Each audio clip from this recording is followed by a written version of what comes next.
everyone, and welcome to Chip Talks. I'm really excited to start these podcasts and begin to tell you guys a lot of the things that I've learned over the years. We're going to talk about the endocannabinoid system. We might talk about philosophy. We might talk a lot about a lot of things on this podcast, but it will all center around human health and really, probably what you want to hear about human health. We're going to tell some truths. We're going to speak some truths. We're gonna dissolve some paradigms, we hope. We're going to lay down some groundwork here in this first podcast that's going to be very important. So you might be coming to this podcast from 5 years in the future, where I've referenced it in some other podcast. I've said, you got go back and listen to podcast number 1 of Chip Talks, where we lay down the basis and the groundwork. So if you're coming out to us from the future, hopefully this is all widely known information by now. That would be the hope. If you're here in the present, what we're going to do is we're going to talk through a new model of human function. We're going to talk about how you work in a little bit different way. Now, if you're watching this via video, I apologize for my close-upness here, but I'm going to walk you through some slides, but I'm going to do my best. So if you're out there in podcast land, I'm definitely going to describe what we're looking at on these slides. If you want to know who I am, there's lots of information about me out there on the internet. Feel free to dig around. If you have questions, absolutely hit us up at info@newpharma. You can hit me up at chip@newpharma.com. Always here to answer questions. We're really here to help. You'll find that as these podcasts develop. We've got some really exciting podcasts that will be coming up. We'll have guests on here. One of the things that we're talking about that we want to do in the first series of podcasts, we need to lay down some science first so that you guys have a basis really for a discussion about how you work. But once we lay down that basis, and that's why we'll be referring back to this one a lot, we'll be talking about a lot of human health issues, and we'll be talking about those in the context of really how you can heal yourself, what natural products exist, what tools has God given us here on this great earth that exist out there in nature that we can use to be able to heal our bodies. And certainly that is the way that I view the world, is that God has given us these great gifts in nature. We just need the knowledge really to unlock them and be able to use them. Okay? So one of the first things we're going to talk about is breast implant disease, toxicology, however you want to talk about it. But this is something that is affecting millions and millions of women, and it is quite severe. So we'll talk about that down the road, but we need to lay some basis first for discussion. So let's dive right into, I call this my model of human function. You can call this the new pharma, model of human function. You can call this whatever you want, but hopefully you will listen to this. Now, everything that I'm going to tell you here is research back. And what I mean by that is you can go out, and the best place to look really for bench studies here in the United States is our National Institute of Health. So you can go to nih.gov and you can dig around and you can, basically uncover the same information that I have over the last 10 years and a lot of work, or you can substantiate basically what I'm saying. So anything that I tell you, again, if I get off the reservation into bro science or what, and that's where a lot of people live in the cannabis world actually, I'll tell you that I'm off the reservation. I'll tell you when we're in theory versus hard research. But this should blow you away. I mean, this is going to be new information to you guys. So let's dive right in. First of all, we need to lay some groundwork, right? So perhaps, and I've got a quote up, so I'll just kind of describe to you guys listening as to what I've got up here on the YouTube. But I've got a quote up, and it's just a quote from me. But the slide says, let's say some groundwork. Let's say lay, not say, I will say some groundwork, but let's lay it too. And I have a quote, so I like quotes. But I say, perhaps what we were taught in high school anatomy is a bit dated and not quite correct. We work in a logical and elegant fashion that has been obscured in teachings to be overcomplicated and frankly just wrong. So right now you're thinking, what is Chip talking about? Well, we'll get into that. Okay, so if I ask you, how do you work? How do you work out there, listener? How do you work? You're going to give me probably an intelligent answer, but it's going to be confused and chaotic. If you go ask anyone how you work, again, though, you'll get a different answer from everyone, which is interesting. And no one can really very cogently or logically describe how you work. Now, I find that fascinating. Is it because we're gibbering idiots and we're not capable of understanding the vast complication of the human vehicle? No, not at all. Again, every day we deal with complicated machinery and, we're able to explain and do all kinds of stuff. If I ask you how your car worked, you're going to give me a very logical and cogent answer about how your car works. It's going to be structured. It's going to talk about the engine. It's going to talk about the fuel. It's going to talk about you drive it with a steering wheel.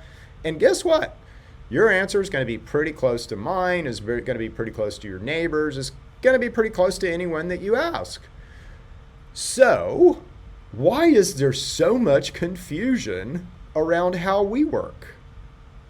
Let's offer that for your consideration. Chaos and confusion are the tools of whom? Order, logic are the tools of whom? Okay, so there you go. So let's get into it. Let's begin to look at you and describe you, kind of like how a vehicle would be described. So let's start with our engine, right? So do we have an engine? Is it an organ? Is it a special thing? Is it something that we've never been taught about? Is it some magical, mystical new thing? No, it's not. It's a little bit, interesting because we don't just have one engine. We've got a jajillion of them. And literally inside of every nucleated cell in your body, there are little guys called mitochondria.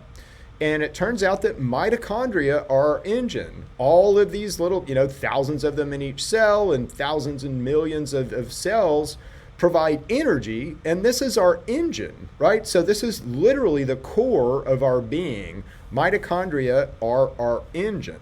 Now, arguably, if I ask you where you hold intelligence or where you hold consciousness, or, where God would touch us, if there was a way for God to touch us.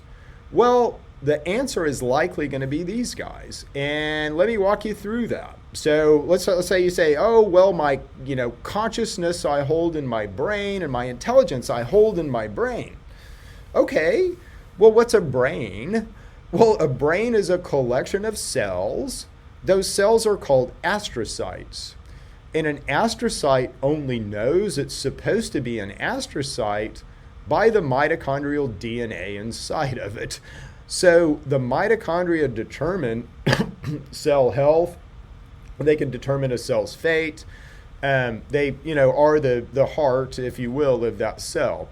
So if you look at where we hold intelligence or consciousness, and certainly what is our engine, mitochondria are likely. I make a very, sounds very arrogant. It's not to me because I know it's true. And honestly, it's not a great thing to have. It's a crushing weight and responsibility. But I claim to hold something called the Philosopher's Stone. And I make that claim because of mitochondria. And the mitochondria are the Philosopher's Stone. So knowledge about mitochondria, unlocks secrets to free energy, unlocks lots of big secrets, including how you work and the future of human health. So studying these guys, understanding how these guys work, and then optimizing these guys are super duper important. And guess what? You can do that with nature. You can do that with, herbs and plants and things that we normally find in nature, dietary fats in particular. Isn't that cool though? Isn't that neat? So if you look at what our engine is, it's mitochondria. And again, arguably, they're where we hold our intelligence, our consciousness, they're everything. So optimizing these guys is super duper duper duper important. Hopefully you guys agree with me, because we want to, so if you're driving a car with a poopy engine, it's gonna, you're gonna have problems, right? It's gonna be susceptible to breaking down. It's gonna be susceptible to a lot of things. If you're driving that Ferrari with a Wingo engine, you're not going to be as susceptible to being sick. If you do get sick, you're going to run through it really quick. You're just not going to have the immune issues that we seem to have today. And really, why do we have these immune issues? It's because we do not understand how we work. But it's so easy to teach you. It's almost like to teach you the truth would threaten a business model. Oh, we can't say that, can we? And that's exactly true. To teach you the truth destroys this institution called pharma and medicine, right? So you don't need it anymore. You can find your cures in nature. So let's talk a little bit more about mitochondria. So let's talk about our gas. So what do, that's pretty important, right? So if we want to run our engines efficiently, we need to understand what our gas is. And it's really cool how these guys work. So humans, we kind of have to have, let's say, water things and oil-based things inside of us. And why do we need that? Well, fat-based things or oil-based things are how we signal, how we run our neurology. A lot of, let's say, chemical mediators are broken down from dietary fats. And that's what we use to run our bodies, frankly.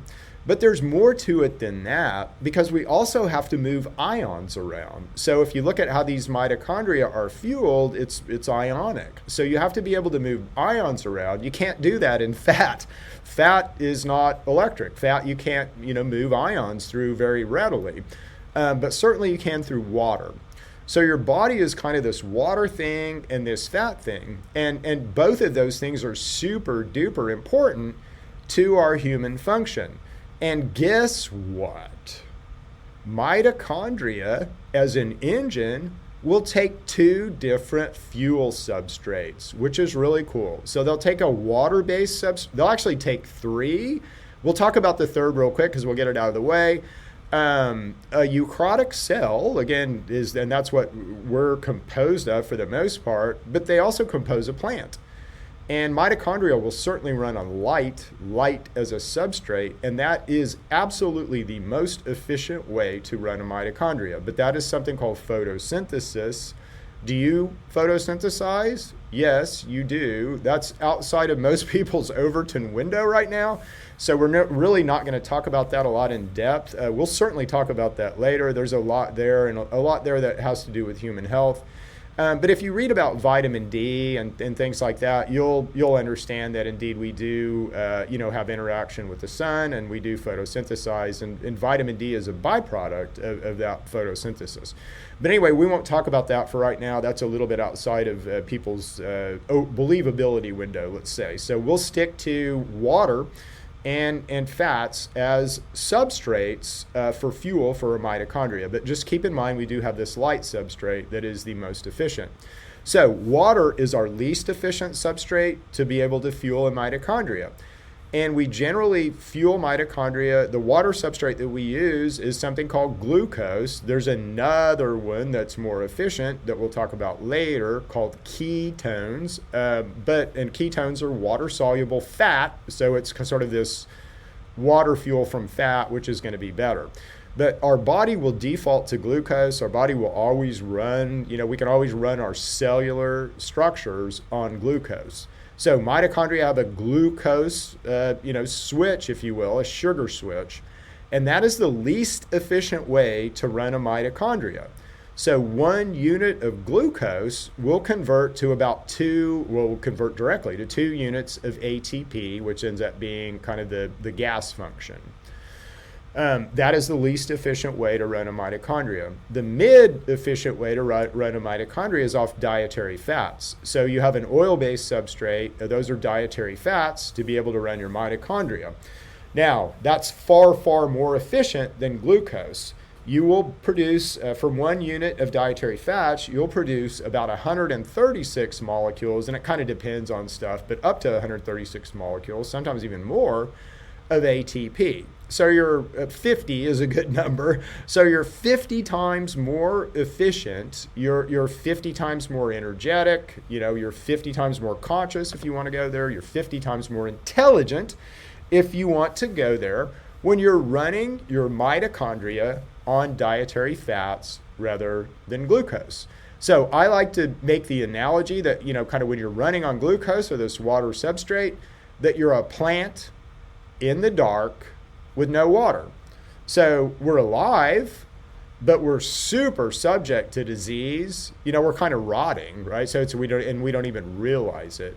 So in the middle switch, we're out in the sun and we're thriving more. Okay, so hopefully everybody's got that concept. But again, so 3 different substrates to run mitochondria: water-based substrate, which we generally think of as glucose; a fat-based or oil-based substrate, which are dietary fats; and then a light substrate, which is photosynthesis.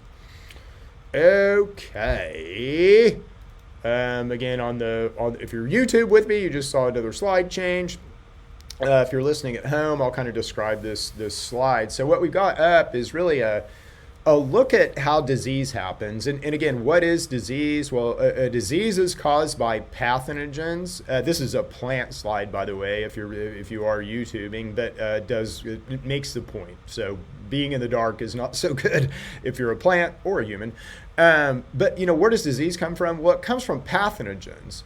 Well, what are pathogens? Well, pathogens are produced by bacteria, and we're going to talk a lot about bacteria and funguses and things like that on this podcast, as you'll see. But again, pathogens come from bacteria, and pathogens produce disease. Okay, so that's a pretty important concept that a lot of us don't make right now. Well, if you're a plant, again, and you're in the dark, if you're sort of in this sugar switch, you're going to be super susceptible to disease because you don't have much of an immune system. It's everything that you can do to stay alive, okay? So it's not a favorable place. But again, we are a product of our diet and our environment. So we can create a diet and environment that's favorable to disease, and that's exactly what we've done for ourselves right now. So you can, go conspiratorial and say that was created for us, but we certainly have a way out of it. The way out of it is just knowledge. But we have created a diet and environment for ourselves that's a worst possible, thing for our human health almost. And just as easily, we can create a diet and environment that's more favorable to us flourishing, to us to being a plant, in the light with all the sunshine and nutrients that we possibly could need. Okay, so concept 1, if you will, is kind of mitochondria and how they work, and that they run on these 3 different types of fuel substrates. And that, over here on glucose, you're a plant, in the dark with no food. You're super susceptible to disease. In the mid state, that's kind of where we want to be. And we don't even know about that 3rd state yet, or if we can get there. So we'll be talking a lot about that down the road. But let's just talk about the first 2 for now, as I've said. So I want to introduce another concept to you guys. And so mitochondria, concept 1. Concept 2 is something called fasting and fed. Now, this is a super important concept. This has to do with your metabolism, so your energy balance and kind of how you burn energy. But this is a super important concept that really should be taught in grade school. If you've ever wondered, gosh, I can't lose weight. Why can I not lose weight? Well, this will explain some things to you potentially when we kind of walk through this concept of fasting fed. But I also want you to think of it in the context of what we just discussed, the mitochondria, and how our behavior influences our switching between plant in the dark mode and plant in the light mode, okay? So pretty important concepts, and pretty important concepts that we all should know. All right, so after you eat a meal, right after you eat a meal, your body is extremely concerned with the dietary fats that you just consumed. Your body is going to spend 5 hours dealing with the dietary fats. So it's going to be looking at your adipose, so your fat tissues. It's going to be looking at your white adipose tissue and your brown adipose tissue. Are your fats properly modeled? If the answer is no, then it's absolutely going to be looking at what you just consumed. It's going to be reshaping those dietary fats. It's going to be pulling in triglycerides from your adipose tissue, rebuilding those, and then shipping those back out into your fat tissue. That's going to happen for 5 hours after you eat a meal. Incidentally, just as a side concept here, fat is what signals us to eat, or fat, other things do too. Certainly your nutrient needs signal you to eat, but your fat can signal you to eat when it is not properly modeled. So if you don't have the proper ratios of saturated and monounsaturated fats, and then omega-3 and omega-6 fatty acids, your fat wants to have that, and so it's going to signal you in the only way that it can to get that, and that's through ghrelin, which will make you hungry. So fat will signal you to eat if the fat's not properly modeled, and it has nothing to do with how much you weigh. Okay, you can weigh 1,000 pounds, and if your fat's not properly modeled, you're going to want to eat because your fat's not properly modeled. So it's just that simple. But anyway, 5 hours after you eat a meal, you will be storing fats. You will not burn any fats. You might in a micro, in an exercise thing or something, but generally your body will not burn any fats at all for 5 hours. After 5 hours, again, you go to the mitochondria, there's a cellular switch, and it's called AMPK. And that switch will literally flick between our water substrate glucose and our dietary fat substrate, and we'll go to a more efficient mode. We'll go into something called fasting. Now in fasting, your body burns fat, okay? So all the fat that you just stored, you'll start burning, and you'll start burning that in sort of fuel order, and you'll burn your most critical fat last. But again, burning fat, you're 50 times more efficient, 50 times more conscious. Your engine runs 50 times better, however you want to think about it, but 50 is a good number. So when we eat, we are in fed for 5 hours. After 5 hours, we flip to fasting where we want to be. Question: if you eat breakfast, drink that Coke before lunch, eat lunch, get a little tired in the afternoon, so you slam that energy drink at 4 o'clock, go home and eat dinner at 7, then eat that cookie right before bed.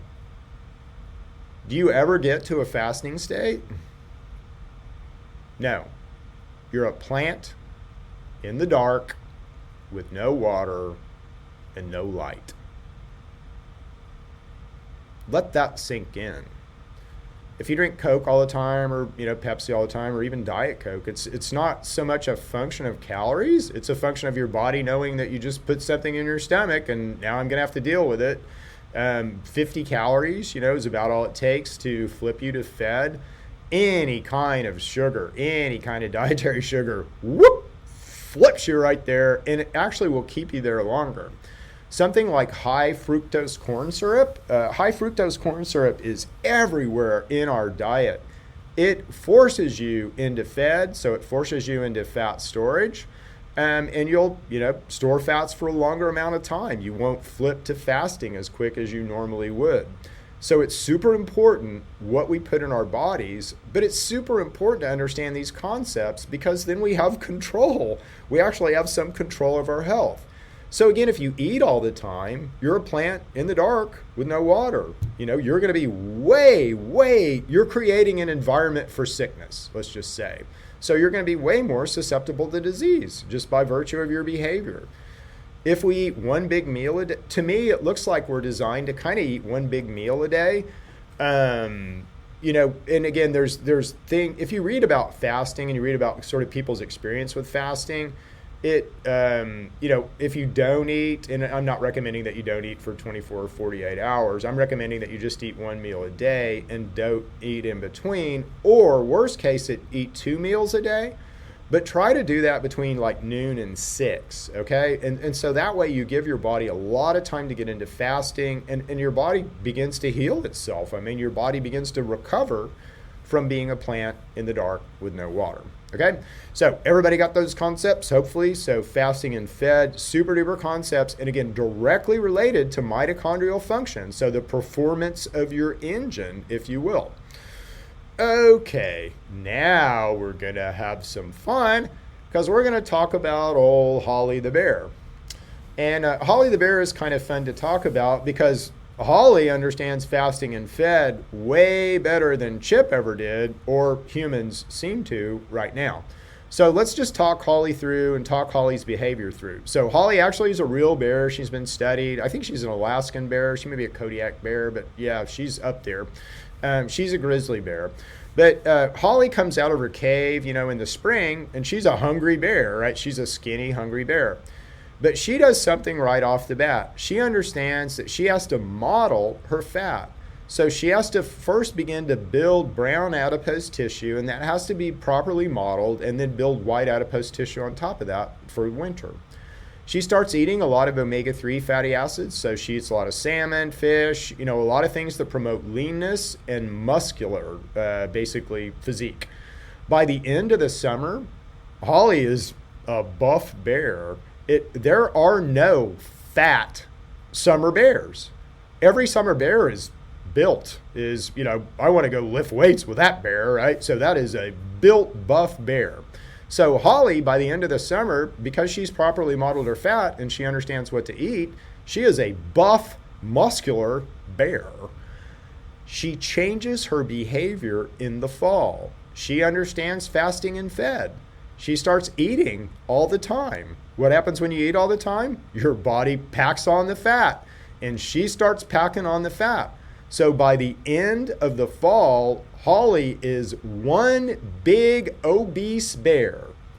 If Holly and I went to the cardiologist would go, whoa, Holly's got issues. We need to get her on, something right away. She's at risk for diabetes. She's going to have a heart attack. She's an obese bear. And guess what? If Holly stayed that way for, a couple of years, 3 or 4 years, Holly would have all those things. She would get metabolic syndrome, again, because your body's just not built to do that. But Holly doesn't. Holly goes into the cave and Holly fasts. Holly doesn't eat for 5 minutes, more than that, 5 hours, even more than that, 5 months. So Holly doesn't eat for, 4 to 5 months, and she runs on nothing but dietary fats that she's built up over the course of the fall. If she's modeled her brown adipose tissue properly over the course of the spring and summer, she'll have a wonderful hibernation. She'll be able to sleep, and she'll be able to control her body temperature. If she ate too much saturated fat or too many omega-6 fatty acids during the summer and spring, she will have a horrible hibernation. She won't be able to control her sleep-wake. She won't be able to thermoregulate, and that's not a good thing for a bear. So a lot we can learn from just observation and logic from a bear, but those are all hard research studies. Okay, so just to kind of recap on the modes of operation of a mitochondria. So we kind of have a plant in the dark mode, right? So that's when we're running on a water substrate. So we do that right after we eat a meal, and we'll do that for 5 hours after we eat a meal. We do that in a micro fashion with cancers. So again, cancers are generally running on this sugar processing. They don't beta oxidize, which is kind of your middle switch. We do this in muscles. So you do this right off the bat in muscles. This is something called anaerobic. Anaerobic exercise would be glucose burning, so would be no oxygen, and would be the least, honestly, efficient way that we can go. Now, if you're trying to lift something heavy real quick, again, this is the way our muscles are built, and so they'll go to this, right off to provide a lot of quick energy. But if you're doing something like running a marathon, you're going to go to the middle switch, which is kind of what should be our normal operation. It's not, for a lot of us due to our behavior, but it should be our normal operation. So what that is when we're processing fats, within our mitochondria. We need oxygen to do that. So that it's the process there is called beta oxidation. So that is actually what the mitochondria are doing, and they need oxygen. Way 50 times more efficient than glucose. there is a cellular switch called AMPK that does get thrown. And so there is a kind of a known way to flip that switch and unflip that switch. And again, that's a very useful piece of information. A lot of things in nature, will sort of push us to normal operation and away from plant in the dark mode. And those are good things to know about, certainly, if you've been kind of running in the dark for a long time, let's say. And then the last way that you can run a mitochondria is really I'll call it plant operation. But it is, the most efficient way. We would call it photosynthesis, again, but you do it. It certainly is more efficient than fat processing. It does still take resources, though. We have this nice symbiotic relationship between carbon dioxide and oxygen. So again, we, humans, mammals, animals, fix oxygen. So we fix oxygen inside of us. That breaks down, but that provides food for plants. And so we fix oxygen and provide carbon dioxide. Plants fix carbon dioxide and provide oxygen. So that's a very nice symbiotic relationship that we have with plants. And again, arguably, it kind of goes on inside of you as well. Okay, so concept number 2, we've just talked through kind of the fasting and fed, let's call it concept, but how our behavior really determines a lot of our human function. The last concept that I want to walk you through is the endocannabinoid system. The endocannabinoid system, first of all, just for background and real quick, doesn't really have much to do at all with medical marijuana or cannabis. So most people go there right off. You say endocannabinoid, they're like, yeah, what kind of cannabis are you talking about? It's like, no. The analogy would be you have something called an endorphin system, right? And morphine was used to discover it. So that is the same analogy. We have an endocannabinoid system. Cannabis was used to discover it, and so it's named after it. So what is this endocannabinoid system? If you're on YouTube, you're going, oh my God, that's the most complicated slide I've ever seen.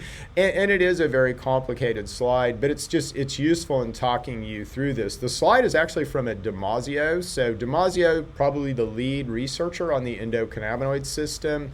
He's an Italian fella. Again, if you ever try to listen to one of his lectures, you're going to have to learn Italian.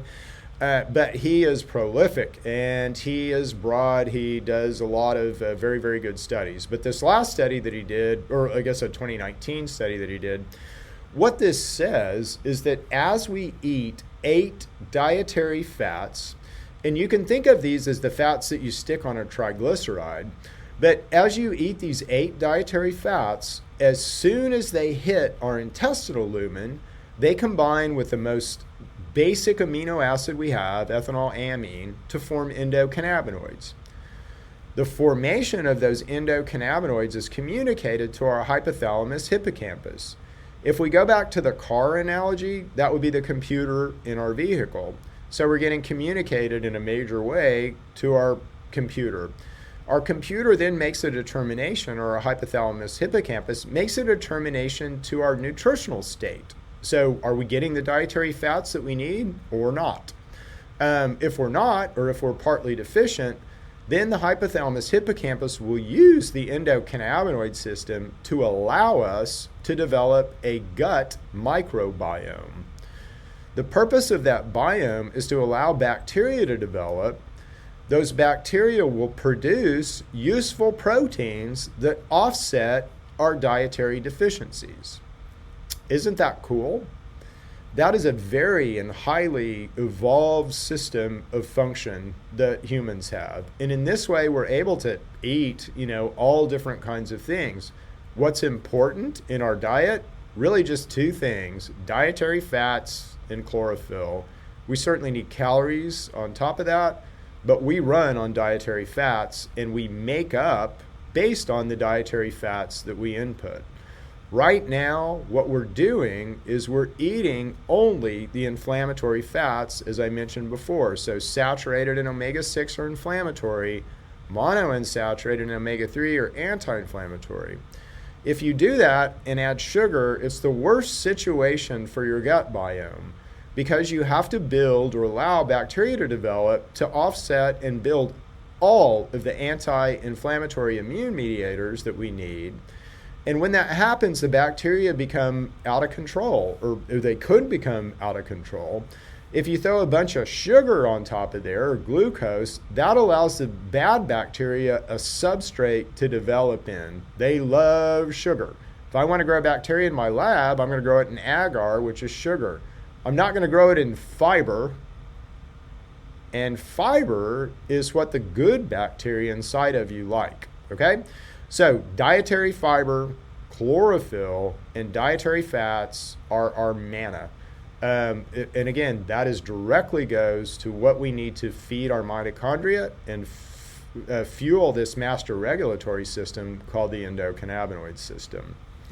You guys seeing why this is a pretty important basis and why we need to lay down a lot of this information. So that's about all I've got for you guys today. Again, I hope that you find this useful. We're going to refer back to this a lot, these three concepts really of how you work. So what is your engine? Where do you hold your intelligence or consciousness? And that would be your mitochondria. Again, what is fasting and fed? So, how can you control inputs to these mitochondria? And then the third concept is the endocannabinoid system. So basically, how do you control your body? How does your body control itself and function? And again, it turns out we work a lot like a car. So we fully understand that in a car, we have a computer. That computer uses our electronics, a sensor array to look at the engine status, carburetor status, everything in that vehicle. And then it uses that same array to be able to make changes. So if we need to adjust a fine little thing in our carburetor or in our engine, the computer in our vehicle will do that. Well, it turns out we work in a very similar way. So hypothalamus hippocampus is the computer in our vehicle, and the endocannabinoid system is our sensor array and mechanism of change. So really cool stuff, right? And the best news about this, again, I can teach you to be a good mechanic. If I have a good mechanic, there's really nothing that's wrong with my vehicle, that mechanic can't address or fix. These concepts can be taught. Anyone can be taught to be a good mechanic. You don't need a PhD. I don't have one. You don't need an MD. I don't have one. I taught myself these concepts. And again, I hold the Philosopher's Stone. I am required to teach them to you. Thank you very much. I enjoyed chatting with you guys today. I look forward to our other podcasts. Again, we should have some exciting ones come up, so watch for the advertising around those. See you guys. Have a good day and stay healthy.